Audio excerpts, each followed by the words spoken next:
Ал біздің ауылда қазір шұжық өндірісі бар. Түсіндірме жұмыстарын жүргізе білді, айтты, біз бірге мен деген азаматтар қолынан іс келетін адамдар, бірақ тәуекелге бара алмайды. Құбылған мынау заманда амандық керек қаламға, жан-жағың тума-туысың, мал жаның тегіс аман ба. Ақтөбе облысы Алға ауданына қарасты Ақай ауылдық округінде ауылдың өмірін жандандыруға бағытталған игі бастамалар қарқын алып келеді. Соның айқын дәлелі ауыл шаруашылығы тауарын өндірушілердің экономикалық тұрғыдан іріленіп, кооперативке бірге бастауы. Жаһандық үрдіске ілесіп, қажырлы еңбегі арқылы кәсібінің зейнетін көріп отырғандардың қатарында Лена Ақай ауыл шаруашылығы өндірістік кооперативі де бар.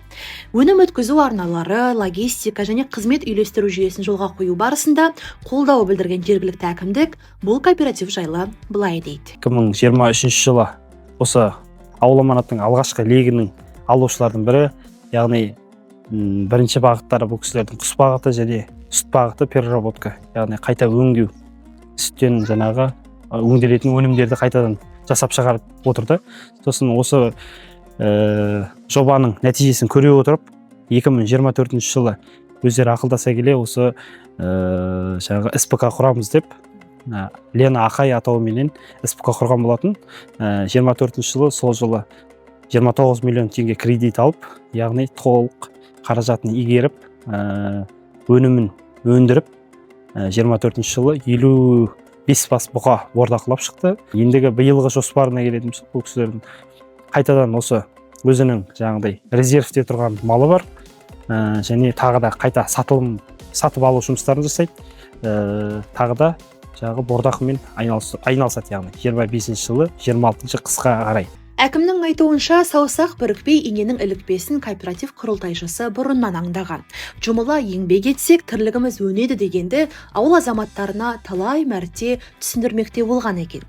Араға уақыт салып, ауыл аманаты бағдарламасы іске қосылған соң айтқаны айдай келеді. Бұл кісілер негізі осы ауыл аманаты басталмай тұрып, 2021 жылы ол кезде Ақай ауылдық округінің әкімі Жаналин Баймұрат Махамбетұлы бастап, осы ауылдың жігіттерін біріктіріп бастаған болатын. Бұл кісі де ұсыныс тастады, яғни Абубакир Рүстембек Панайевич деген ағамыз, яғни ауылдың жігіттері біздер біргейік, өнімді өңдейік, малды бірге ұстайық, бордақылайық, қандай шөбімізді бірге шабайық деп осы жалпы СПК-ның схемасы туралы айтқан болатын, түсіндіріп халыққа.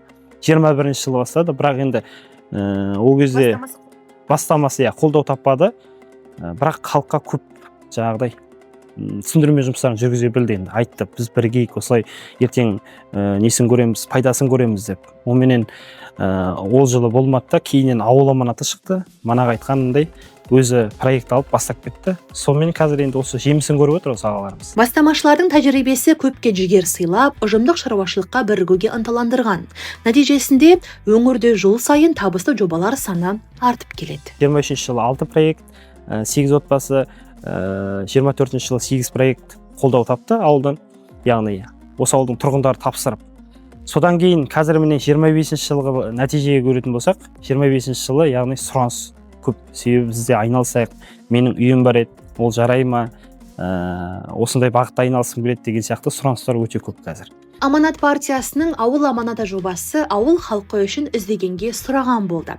Осы бағдарлама аясында жеңілдетілген несие алып, шағын кәсібін дөңгелетіп отырғандардың бірі Таңнұр Орынғали. Құс шаруашылығына ден қойған жас кәсіпкер сәтін салса, алдағы уақытта өндіріс көлемін арттыруға ниетті. 2023 жылы осы ауыл аманаты бағдарламасы бойынша құс шаруашылығымен айналысып бастадық. Сол ауыл аманаты бағдарламасы бойынша 3 миллион теңге алған болатынбыз. 200-ге жуық тауық пен қаз алдық. Қазіргі таңда бір 150-160 тауық бар. Жұмыртқамен айналысамыз. Қыс мезгілінде қаз етін сатып табыс табамыз десек болады. Кішігірім енді. Ондай қатты үлкен кәсібіміз жоқ. Болашақта осы ауыл аманаты бойынша тағы да залог қойып, тағы да үлкейтсек деген ойымыз бар. Ақай ауылдық округінің әкімі ауыл аманаты бағдарламасының бастапқы кезеңінде тұрғындардың белгілі бір деңгейде сақтық танытқанында жасырмады. Халық қазір көзбен көргенге сенеді. Яғни өзінің ауылдасы, өзінің білетін адамы сондай өнім алып жатса, менде әлі мына проектіні алмаған азаматтар жетеді. Мен деген азаматтар, қолынан іс келетін азаматтар, бірақ тәуекелге бара алмайды. Себебі олар мана айтқанымдай отырықшы халық, кредит не екенін білмейді, баспанамнан айырылып қалам деген ой болады. Сондықтан қорқыныш бар. Сондықтан олар ондайға бара алмайды да. Ал мына ауылдан, сол ауылдан, яғни бастамашыл топ шықса, өздері көздерімен көре білсе, СПК ашуға немесе осы ауыл аманаты бағдарламасына қатысуға бір ықпал тиеді. Жоба шеңберінде ауылдық округте скрининг жүргізілген. Елді мекеннің белгілі бір кәсіпке бейімділігін анықтау барысында аймақ әкімге жаңа қырынан ашылған.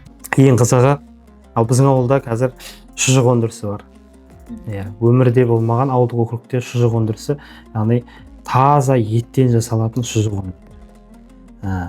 Таза шұжық.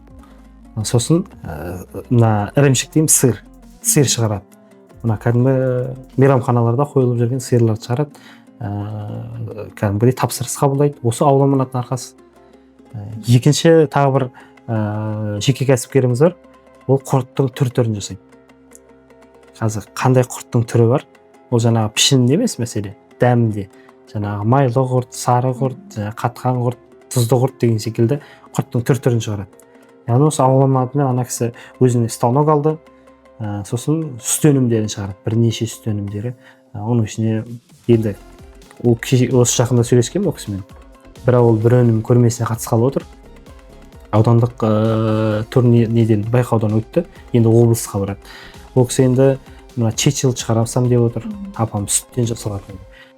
Аманат партиясының ауыл аманаты жобасы 1 миллионнан астам ауыл тұрғынын тиімді экономикаға тартуды көздейді. Мұндай бастама азын-аулақ малы бар шаруалар үшін мал басын көбейтуге, аз ғана жері бар диқан үшін кәсібін дөңгелетуге сеп болмақ.